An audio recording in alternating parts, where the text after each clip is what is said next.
Hello there and welcome to It's In Within Your Reach, the total mind fitness well-being workout using the T.R.I.U.M.P system. And we're going from trauma to triumph. And we've been working over the past few weeks together, working all the elements of the T.R.I.U.M.P program. Last night I had a wonderful, inspirational conversation with Professor Stephen Hayes. And I really recommend that you go and check that out. It was actually very interesting, very deep. And you can check that out at the virtual conference YouTube channel. So you just plug into YouTube, the virtual conference, and get to that channel and watch my talk with Professor Stephen Hayes. Absolutely inspirational, absolutely wonderful. So who are you? What are you doing? Where are you coming from? What's going on in your life? Let's get together. Let's build this T.R.I.U.M.P system together. Let's work together and really get something out of this. It's really an opportunity for all of us. So please share, like, tag, watch party, whatever it is that you can do to build this community together with me to get this really going.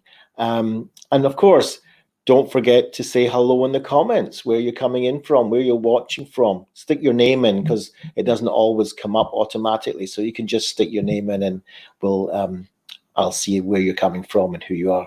Let me know how you're getting on, what's going on with you. We've in the United Kingdom now, we've been in lockdown. I think we're going into the 9th week now. And if I add my extra 2 weeks on, so that's 11 weeks. Wow, almost 3 months in lockdown. So even though things are maybe loosening up a little bit here in England, certainly in the other home nations, they're still pretty tight. But there's people watching this from all over the world, in Canada, in the United States, in Europe, Germany, France, Italy, Israel. So tell us what's happening with you, where you're coming in from, and what is going on. So great. So what are we all about? Oh, by the way, that we are now, our schedule has changed from Tuesday to Thursday and not Monday to Thursday. We have so much extra programming going on. I've got lots of exciting things for you coming up. So please, stay aware of that, and we can you'll see lots of other programming for us. This Within Your Reach T.R.I.U.M.P program is a Tuesday, Wednesday, Thursday at 11 o'clock program. So that's wonderful. What are we doing? Well, this is all about going from trauma to triumph. There's no doubt about it that in the past almost 3 months, even a little bit more, if you take in what was going on in this pandemic before even lockdown, but certainly from lockdown, almost 3 months, there is no doubt that that is very highly distressing for all of us. And it's a worldwide, that's what it's pandemic, it's worldwide. It's very distressing from all of us. And the interesting thing about it is that there's multiple stressors at the one time.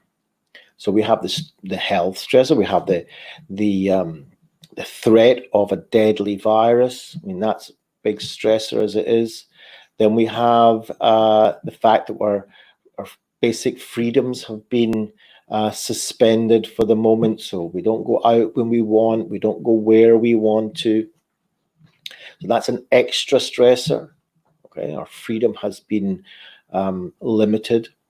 Then we have an extra stressor of everybody together in the house, or maybe you're even alone in the house.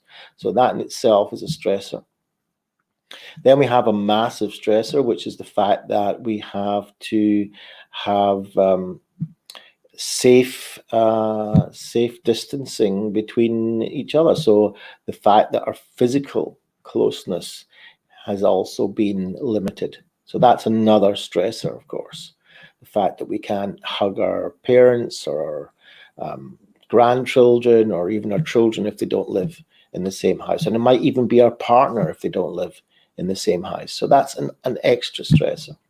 Then, of course, we have on top of that even the fact that we're worried about either getting this virus or our loved ones getting our virus, or the fact that we have elderly parents and their or friends and or ourselves, and they are, especially vulnerable.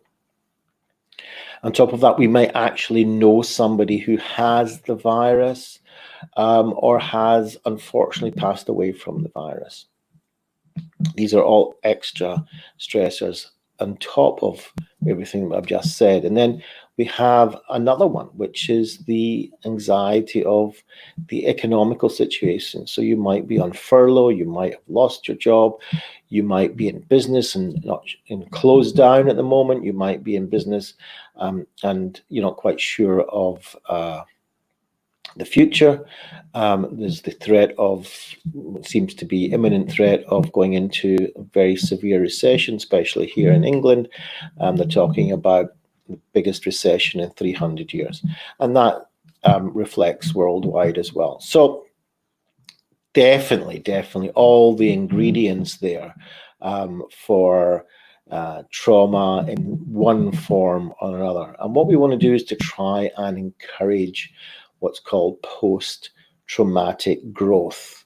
In other words, we have two possible paths. We can go down the post-traumatic stress disorder path, if you like, whether it's clinical or not, or we can choose to go down the post-traumatic growth side, where we can learn from this experience, where we can be in touch with this experience, where we can take this very distressing time and respond to it in the most useful and healthy way for us, and to respond to it today.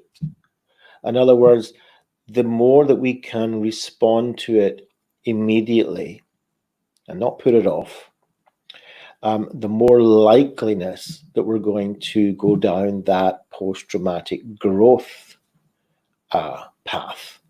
And the post-traumatic growth, if we look at studies and scientific work done on that, is the evidence is there that there's a really good possibility that in post-traumatic growth, we might actually be in a better position, a healthier position, a more resilient position than we actually were before going into that traumatic era, that traumatic situation.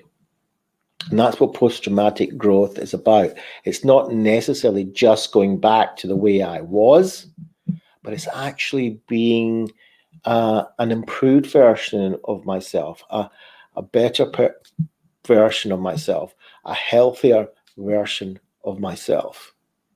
And that is what this Triumph program is all about. It's about taking us from that very, very distressing situation where we have the potential to go down the road of trauma and taking us instead on the road to growth, on the road to triumph. And everything that we talk about and learn in this program is definitely within everybody's reach. There's nothing here that's, rocket science, as they say. It's all doable. Very, very much it's doable. And it's all evidence-based. It's all based on really solid, scientific, repeatable evidence. Mainly from the acceptance and commitment therapy, acceptance and commitment training evidence. But we've also got compassion-focused therapy here. We've also got functional analytic psychotherapy here. It's all it's within your reach Triumph system. It's all there. So what you're learning here is really solid stuff. And it's accumulative.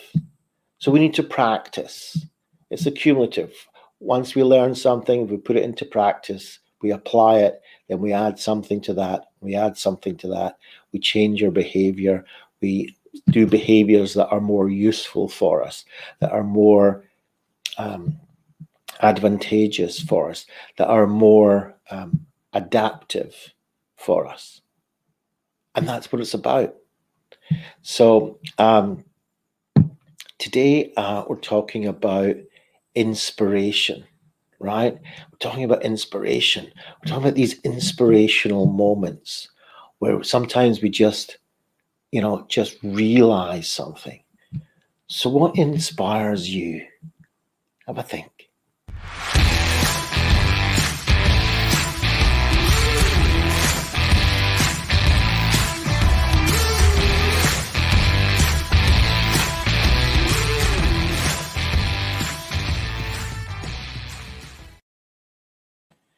So we're talking about transforming our behaviors and habits. That's the T in Triumph. And over the past weeks, and you can go back and check it out on our channel. And our channel is on Facebook as well as on YouTube. So you can really check that out. It's the Within Your Reach channel. So you can plug into the search on Facebook, it's Within Your Reach, and you'll get all our past lessons and talks on the T.R.I.U.M.P system. And of course, you can put It's Within Your Reach into YouTube and see our channel there as well. So we're talking about moving from trauma to triumph. And we do this by, first of all, the T. And the T is about transforming our behavior and habits. And over the past few weeks, we went into each element of the behavior and examined it and practiced it and went into it in a little bit more depth. And now we're in the habits part of the T. And the habits part of the T was the H, first of all. It was all about what are habits. And habits are basically automatic behaviors. And it causes a fixed way of thinking.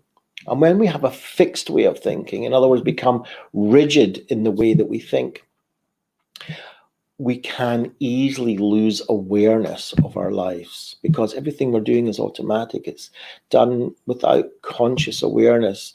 We do it through repetition again and again and again and again. And eventually we can lose awareness of our own lives. Now, there's a lot about this that's really great. It's important to have automatic behaviors. If we didn't have automatic behaviors, we had to think about putting one foot in front of the other, we wouldn't be able to walk. If you drive a car and you didn't have automatic behaviors after you learned how to drive, you wouldn't be able to continue to pay attention to the road. And you remember that from when you started to learn to drive. So there's a lot of things that are really important about automatic behavior, but automatic behavior can also really get in the way. And we have to be aware of this, because if it gets in the way, then we're going to lose touch with our own lives. And when we lose touch and awareness of our own lives, that is when we start to trickle down into that slippery slope. And we can get ourselves into a chaotic state or a state of distress.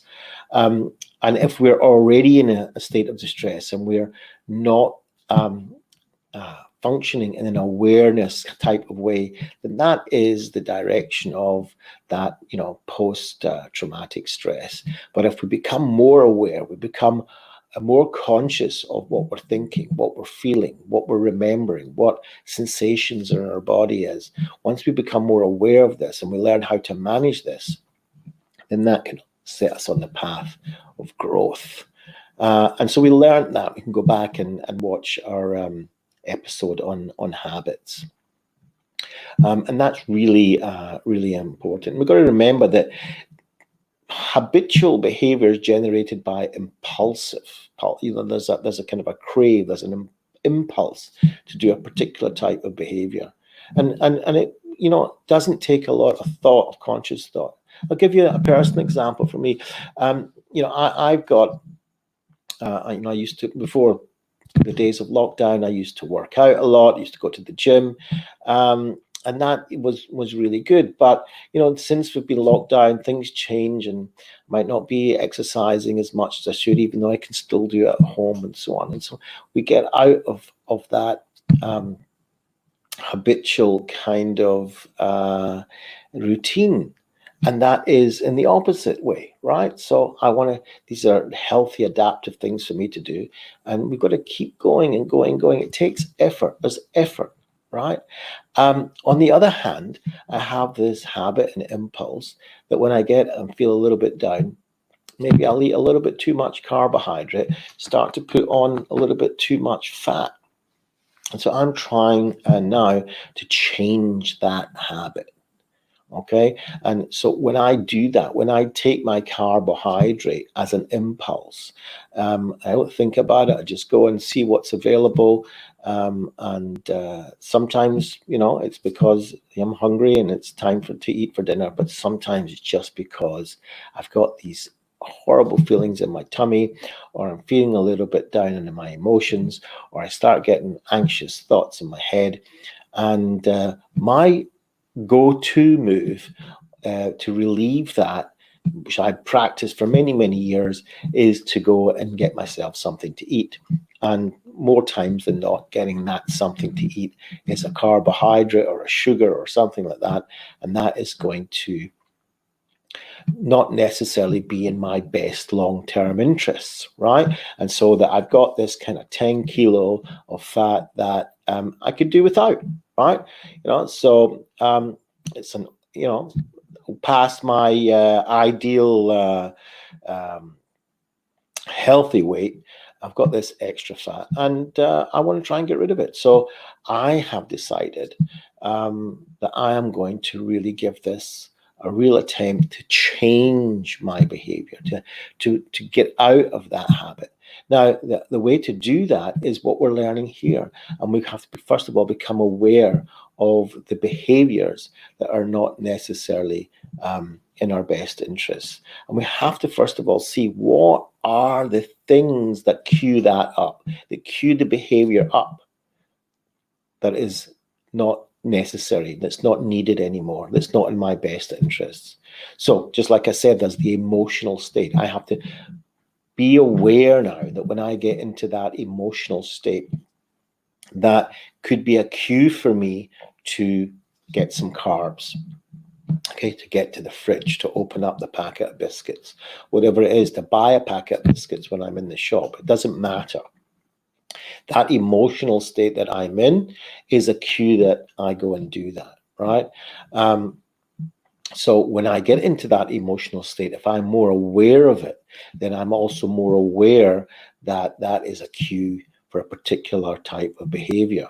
And if I want to change that behavior, well, then now I've caught it in flight. I've caught that trigger. I've caught that cue before I go into that automatic behavior. And now I have a choice. I can choose to take the behavior that I've been doing for many years and go for the carbs, or I can choose to go for the growth path, for the path of value, for the path of meaning and purpose, for the path that will serve me better in the long run, because it will get me into a healthier state, it will get me into a better mind state, and so on. Okay, so that is what we're talking about when we're talking about habits.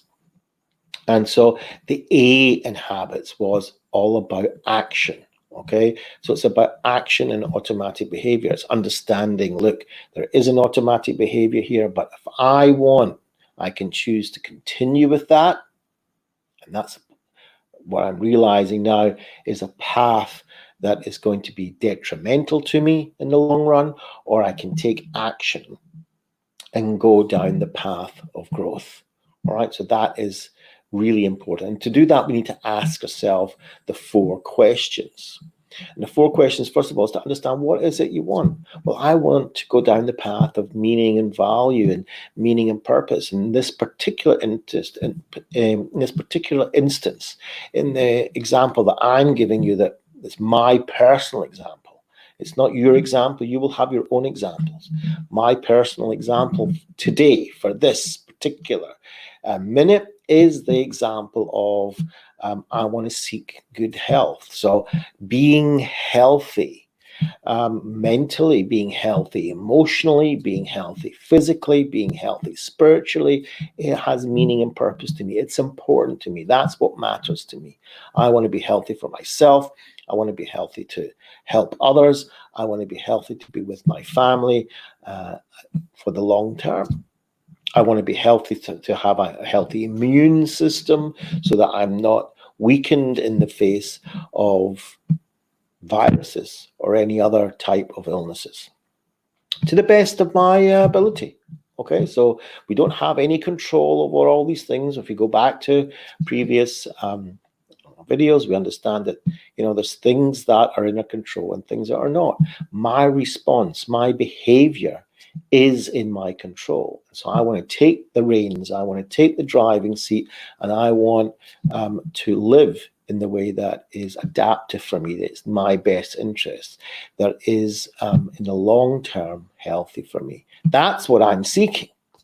Okay, and what have I done up until now? What's worked? What's not worked? Well, I've tried it. You know, the diet thing is not the way to go. The automatic behavior is not the way to go. The way that I've been behaving regarding my physical health, well, yeah, I went to the gym and it was really good, and that's really important, but that's not available to me right now. I could exercise at home, and I tried to go for a little walk. I tried to do more exercise at home.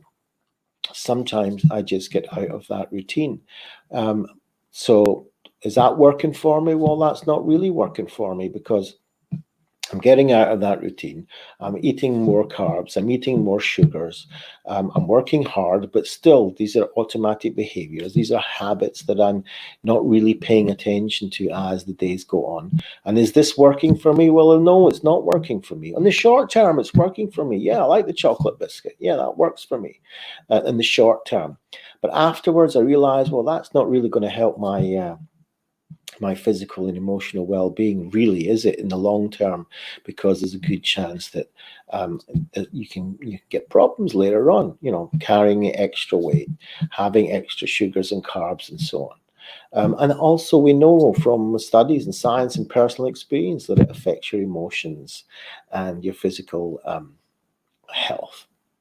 So is that working for me? Well, no, it's not working for me. And was it costing me? Well, it's costing me in a very high price. It's costing me the risk, right? It's costing me the risk of having a lower immune system. It's costing me the risk of having more upset emotions. It's costing me the risk of possible physical unhealth.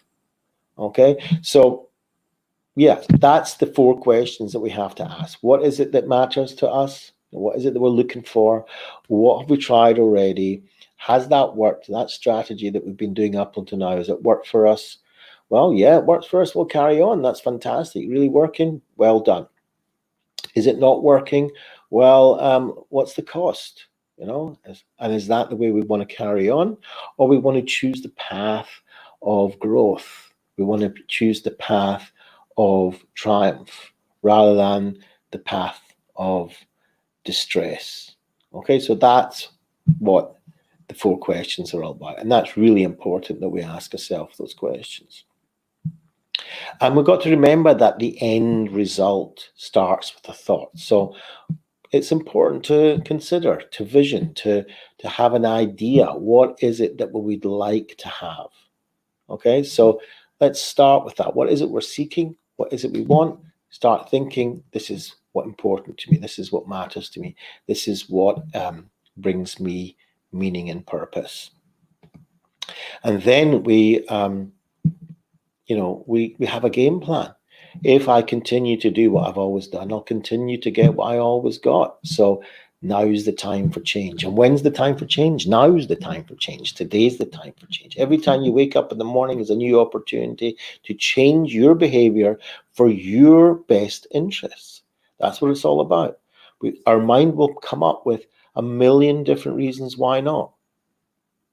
Did you hear what I said? I said our mind will come up when we want change for a million reasons why we shouldn't change.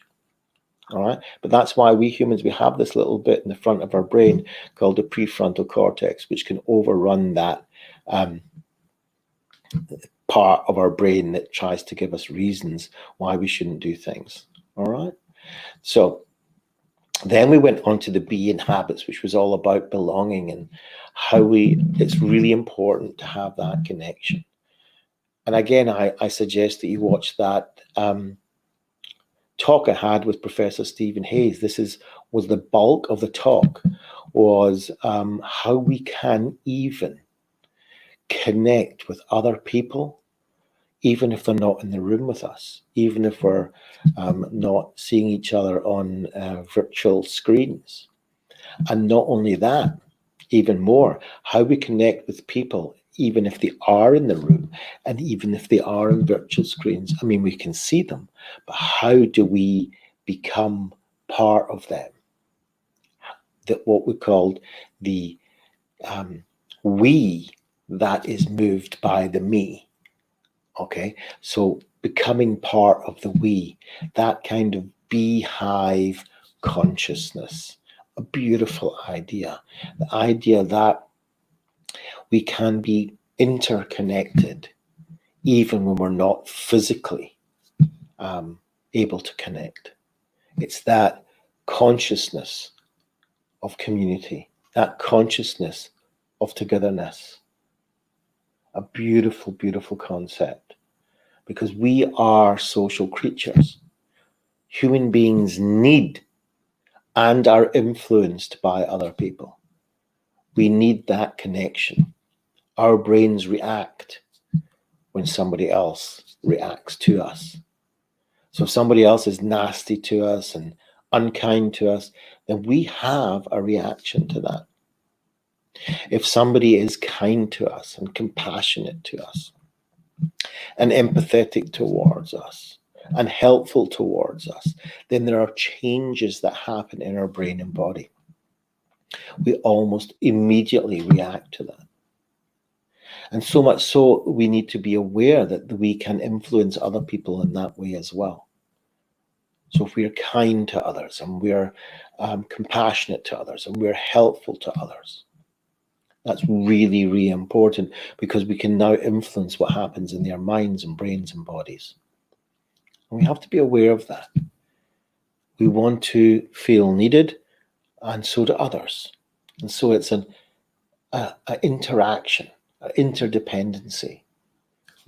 It's really, really, really important for our mental health, our physical health, our spiritual health. And today we're talking about inspirational moments. Those moments that are sometimes really unexplainable in words. It can be an encounter with another person and something just clicks. It can be when you stand at the edge of a massive canyon or cliff and you see the depth below you and it's just full of wonder. Or you see an extraordinary high mountain and you lift up your eyes to the hills and you're just full of awe. And that just inspires you to have vitality. It inspires you to, it moves you to do something. It just fills you with awe and delight that you want to just live more of that. Or it can be a gorgeous sunset or a sunrise. And it can be with you on your own or you're with somebody else. And together you share that inspirational experience where you just see the sun coming up slowly. More light and more light, the colors of nature. Or it can be like, again, a personal experience where I put a little tiny seed that I couldn't hardly even hold in my hand. I had to just stick to the pad on my finger as I placed it into a little bit of soil in a plastic cup. And then I waited and waited. I watered and waited, watered and waited. And then when I started to see the sprouts of the germination, it was just so beautiful. And as it begins to grow and grow, it's just inspiring how beautiful life can be in the midst of anxiety and worry and danger. It can just be beautiful. Inside the pain, we can find the value. Inside the fear, we can find what is important for us that we don't want to lose. Inside the threat of death is the beauty of life.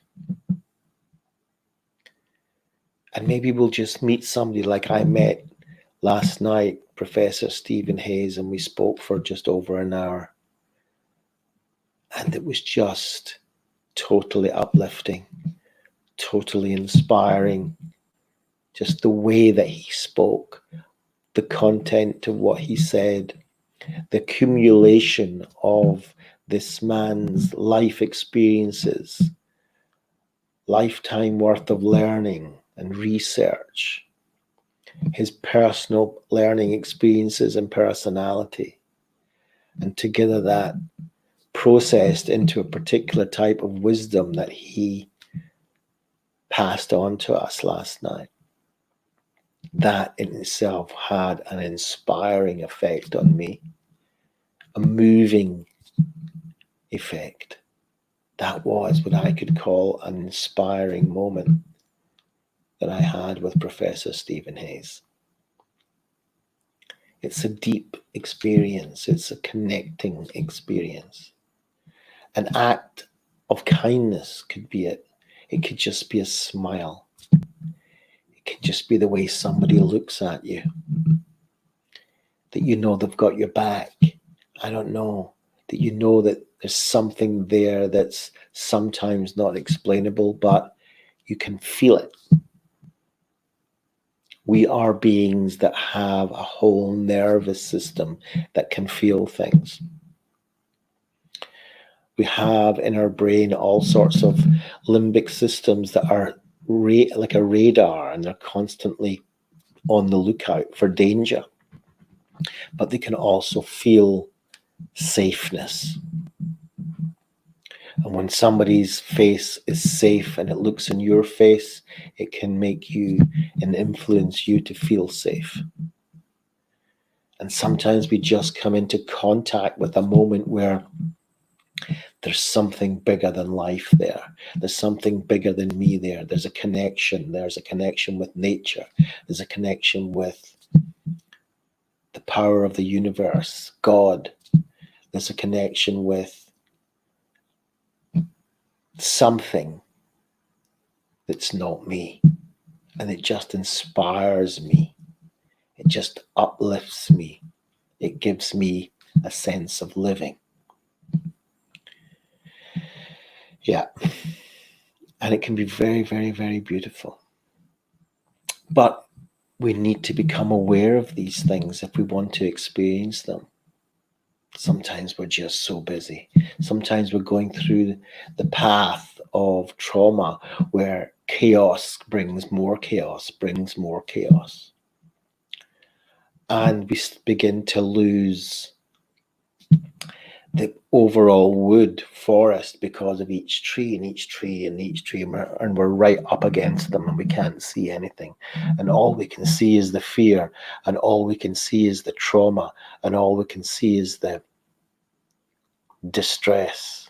But if we gently just put down the distress, we're not trying to escape it, it's there. We must appreciate that it's there. We must acknowledge that it's there. But if we put it down and we hold it lightly, but we allow ourselves to look around and take in the whole world, to have a bigger picture, to look up in the sky and see those beautiful blue skies and the white clouds, and look behind me and see these beautiful flowers and nature and the people around me, and be inspired towards life. Inspired enough that it will allow me the motivation to change my behaviors in a way that will be more useful for me, more meaning and purpose for me, more advantageous for me, more healthy for me. When we do that, when we choose our behavior, instead of it being habitual and automatic, taking us down the road of distress, when we choose it, that is when we can take back control in our response to whatever is going around us at the time.